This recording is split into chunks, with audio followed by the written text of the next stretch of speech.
Tenemos algunas cosillas, ¿no? Para irlas comentando. En las últimas horas y este fin de semana se han registrado algunos sismos, ¿no? Algunos sismos se han registrado en estos días. Y bueno, también una explosión ayer 7 de mayo del volcán Cotopaxi que expulsó una nube de ceniza am, con una altura de 600 metros sobre el nivel del cráter. Veíamos algunas impresiones, ¿no?, de usuarios en redes sociales que posteaban fotos y videos de lo que fue esta última explosión del Cotopaxi, que también fue reportada, por cierto, por las cuentas del Instituto Geofísico.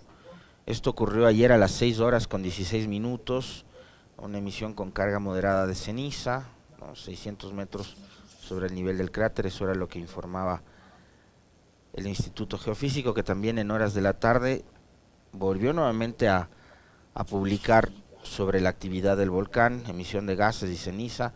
Alcanzó los 500 y hasta los 1100 metros sobre el nivel del cráter. Las nubes se dirigieron hacia el occidente y suroccidente, por lo que hay reportes de leve caída de ceniza en Mulaló y en las inmediaciones del Parque Nacional Cotopaxi. Las emisiones del domingo, no obstante, son de menor intensidad y alcance comparadas con las registradas en enero y febrero de este año. Información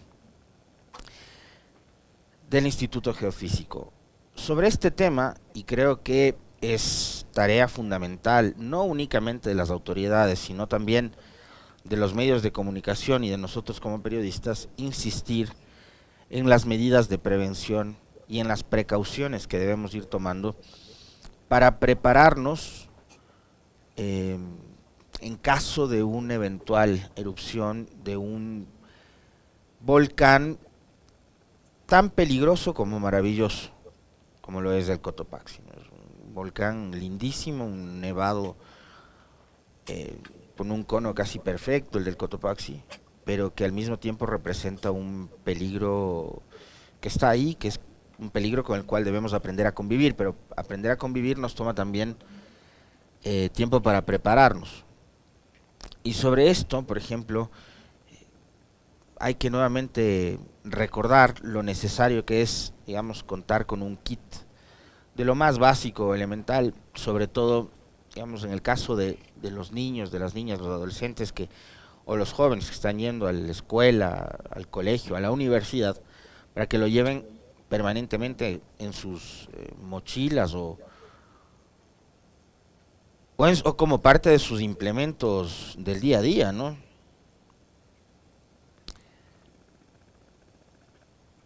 Por acá tenemos también reporte del reventador, me comparte el Carlitos Minango. Hoy, a las 6:58, es decir, hace poquísimos minutos, se observa una emisión de gas y cenizas y el occidente con altura de 500 metros sobre el nivel del cráter también. Así que el reventador, lo mismo, como el Cotopaxi. Entonces, en ese kit del que les hablaba, que de hecho no deberían solo cargar los pequeños, los jóvenes que van a clase, sino absolutamente todos, em, mascarilla para evitar que inhalemos ceniza y cuidar nuestros pulmones, un pañuelo o gorra para proteger la cabeza, evitar que la ceniza entre en contacto con el cuero cabelludo,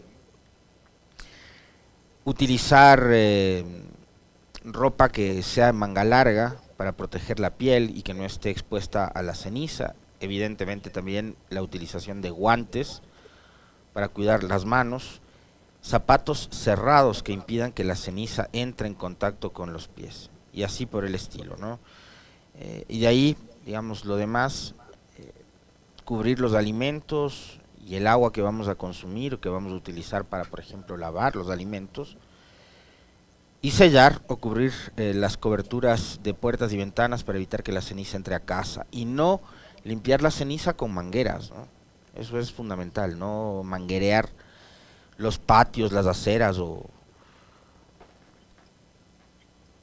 los lugares que en donde haya o lo peor todavía, techos, siempre limpiar con una escoba y recoger la ceniza en fundas, ¿no? Así que Creo que sobre esto vamos a tener que ir profundizando durante los próximos días, insisto, ante una eventual situación que obviamente lo que queremos es que no ocurra, pero que hay que estar preparados porque, insisto, es tan maravilloso como peligroso vivir con un vecino como el Cotopaxi, ¿no?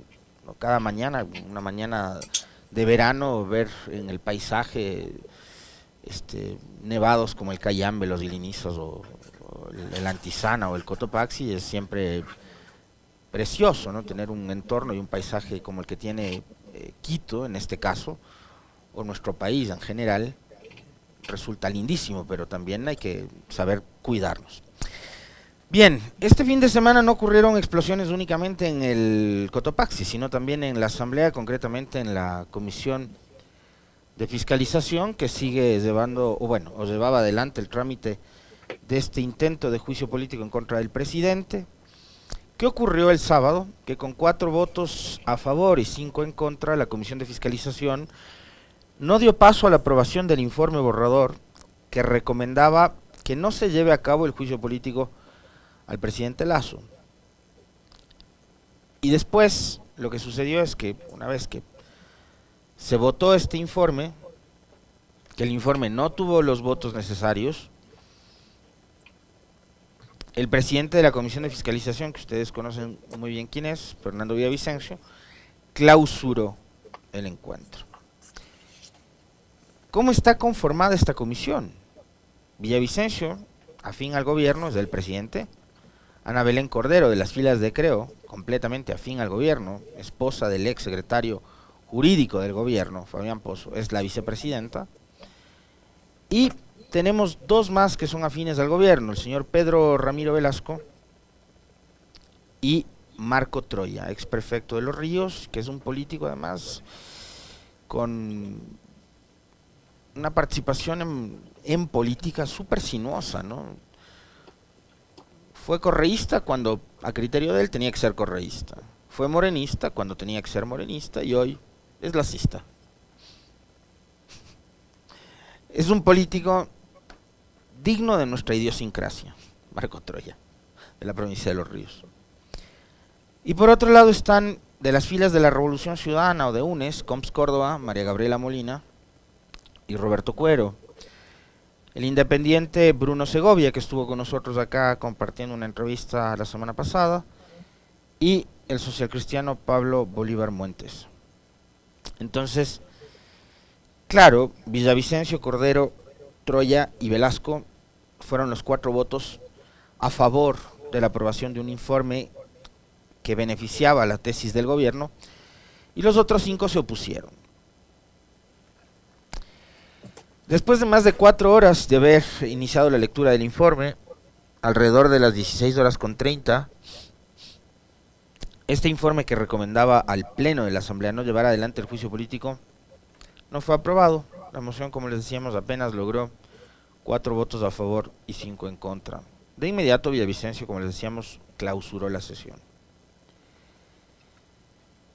En medio de todo esto, el pronunciamiento del procurador con respecto de una serie de interpretaciones que hay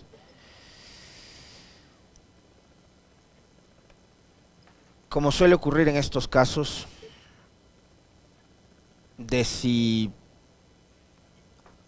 existe o no la posibilidad de que se elabore otro informe, hasta el tema de los asesores fue parte de la polémica en este caso.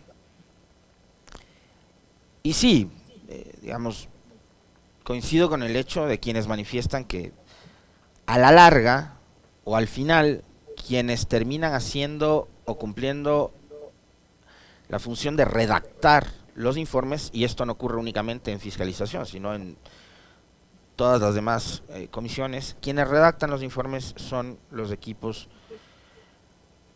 de asesoría de las comisiones y de los legisladores. No son pues los legisladores los que se sientan a redactar dichos informes, pero los informes contienen todos los elementos que aportan los legisladores, o sea, no únicamente, o no el criterio únicamente de quienes cumplen el rol de asesores. Acá lo que importa es lo que deciden En este caso, los 9 integrantes de la comisión, que son los legisladores, que son los que hacen el trabajo, quienes, por ejemplo, en el trámite de un proyecto de ley, los que redactan el texto de la ley. En este caso, un informe que tiene que ver con el juicio político nada más y nada menos que al presidente de la República. Y algo que a mí me genera inquietud con respecto de el trámite de este juicio político es que no es un trámite de fiscalización más. Incluso, digamos, yo guardaría la distancia entre lo que podría ser un proceso de fiscalización en contra de un ministro, por muy ministro que sea, o cualquier otro funcionario del gobierno y el presidente de la República. Y yo les invito a que, dejando un momento de lado esta discusión jurídica, técnico-jurídica, reflexionemos sobre el momento que está viviendo el país. O sea, interpretaciones vamos a tener varias, de un lado y del otro, a favor y en contra, porque además acá, más allá del conocimiento que determinados actores puedan tener con respecto de la ley, la norma, la constitución y demás, influye y mucho las simpatías y antipatías. Y esto es algo que, digamos, en política es inevitable, porque también se trata de una disputa de sectores políticos que representan tesis, que representan ideas y que representan corrientes totalmente diferentes y contrapuestas. Entonces, acá también mucho tiene que ver con respecto de la carga que obviamente tiene que haber en un caso y en un juicio político. Pero quien está siendo o pretendiendo ser censurado, fíjense ustedes, no es como ocurrió incluso hasta años atrás, ni siquiera un vicepresidente, es el presidente de la República. Y yo quiero ser enfático con respecto de esto porque creo que se trata de un presidente muy cuestionado, un presidente sobre el que las críticas y las observaciones a su gestión van más allá de un simple contrato, que es el que sustenta en este caso el juicio político, el famoso contrato de Flopec con Amazonas Tankers. Porque habría además que sentarse a reflexionar, a pensar y analizar con respecto de el origen de este proceso de control político. No fue el contrato de Flopec. Fueron las revelaciones de audios que involucraban a funcionarios del más alto rango, de absoluta confianza del presidente Lasso, y a familiares muy cercanos, como el señor Danilo Carrera, con actos y hechos que están absolutamente reñidos con la ética y con la moral, y con la honestidad, y con la pulcritud con la que se debería manejar, en este caso, un gobierno. Ese fue el origen de todo este despelote. Llegamos al tema del contrato, ¿ya?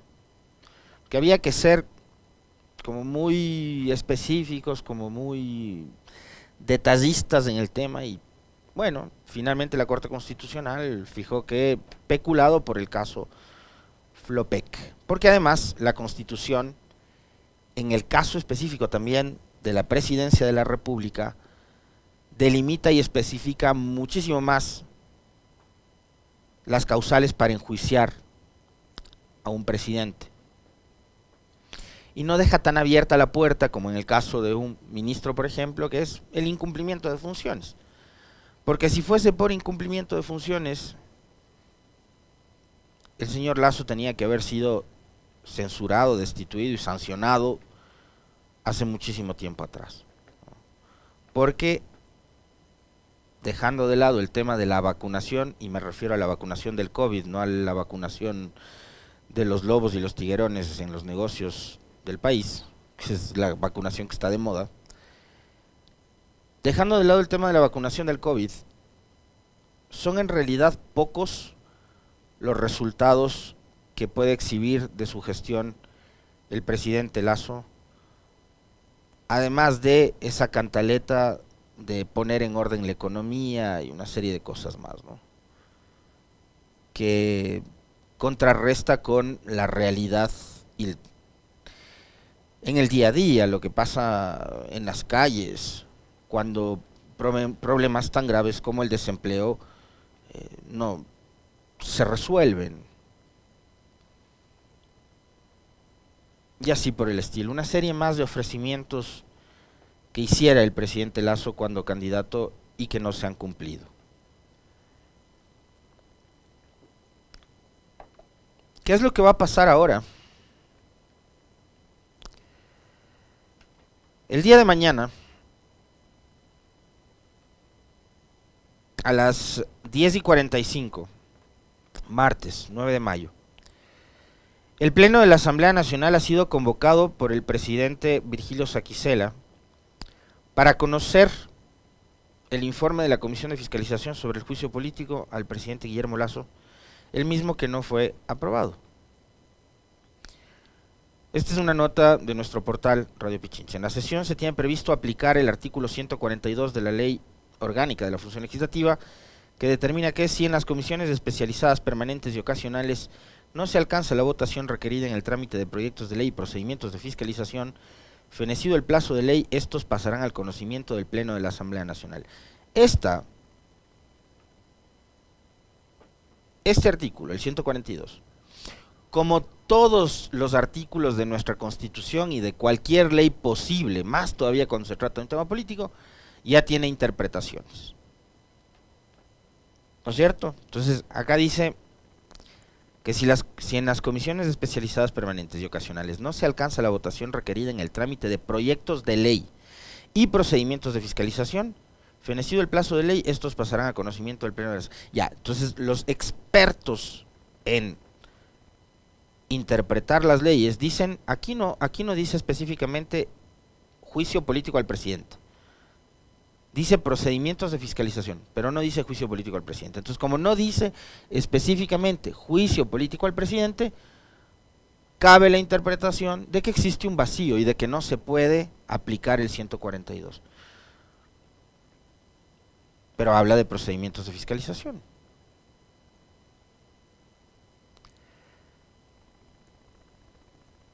El país va a estar vigilante de lo que resuelvan, de lo que decidan y de lo que hagan los 137 legisladores en el Pleno el día de mañana, te repito, cuando han sido convocados para que conozcan este trámite. Vamos a llegar a una sesión de Pleno de la Asamblea sin informe aprobado. Este caso, como es especialísimo, porque, insistimos, se trata del juicio político a un presidente de la República, no hubo la posibilidad de que elaboren o presenten un informe de minoría. Y esa posibilidad se cierra también cuando el señor Villavicencio decide de manera unilateral clausurar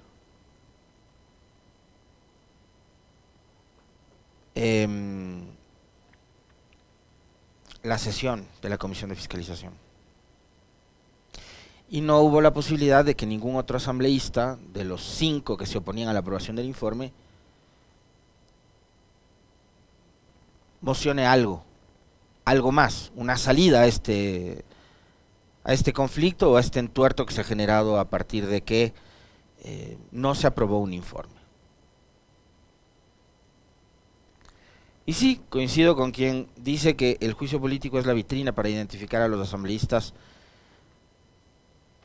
que están o no a favor del presidente, que están o no a favor de la tesis de la censura. Pero yo quisiera hacer hincapié en lo que les manifestaba antes. este momento al que llegamos no es un momento fortuito.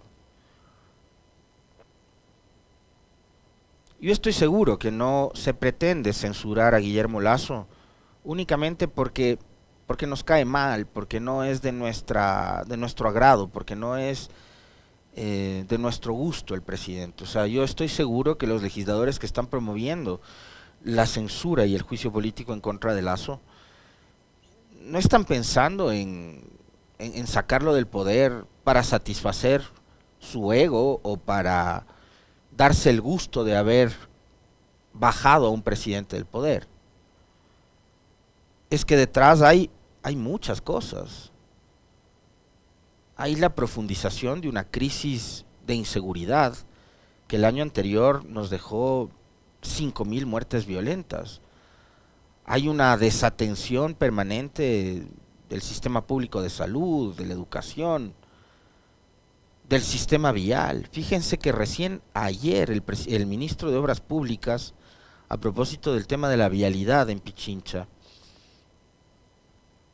un hecho que aconteció a mediados de marzo, vamos casi para los 2 meses, y recién el 7 de mayo se establece un cronograma para la instalación, ejecución de la obra y posteriormente conocer que será el 31 de abril cuando se habilitará el puente sobre el Río Blanco, un puente que se cayó el 17-18 de marzo pasado. Es sobre esas cosas también, en torno a las cuales gira la posibilidad de sancionar y de censurar políticamente a un gobierno y a un presidente como el de Guillermo Lasso.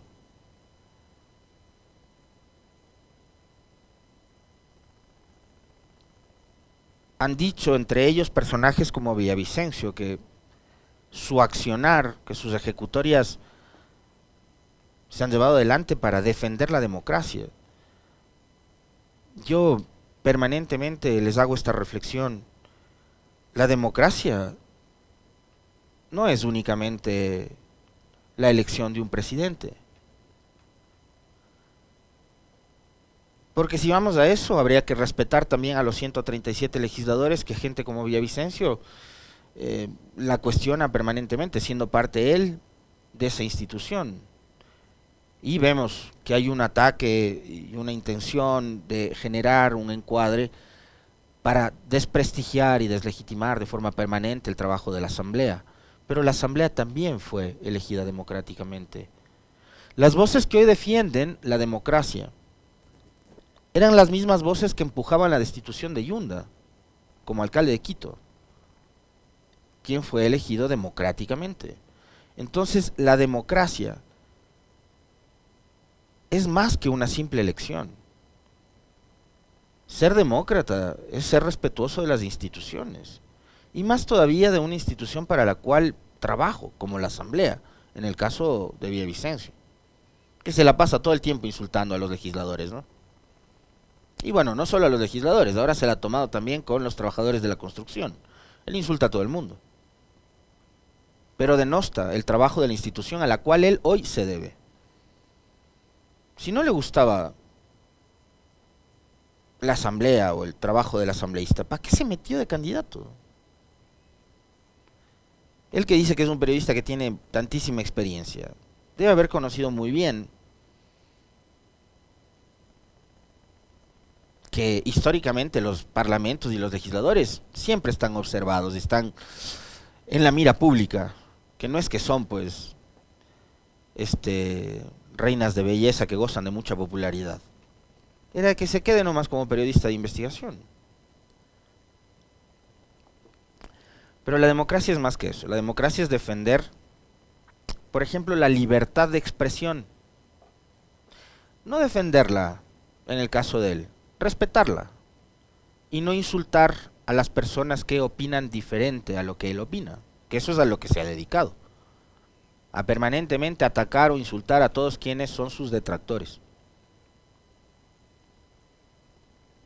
Y ahí yo, por ejemplo, cuando veo los ataques de Villavicencio en contra de medios, de periodistas, de personas en general, no encuentro alertas ni alarmas de Fundamedios ni de ninguna otra organización de estas que dicen defender los derechos civiles, que antes eran los acólitos y acompañantes de los viajes permanentes que hacía Villavicencio a Washington para ir a esconderse debajo de la CIDH, reclamando por el respeto y la defensa de su libertad de expresión, de la de él.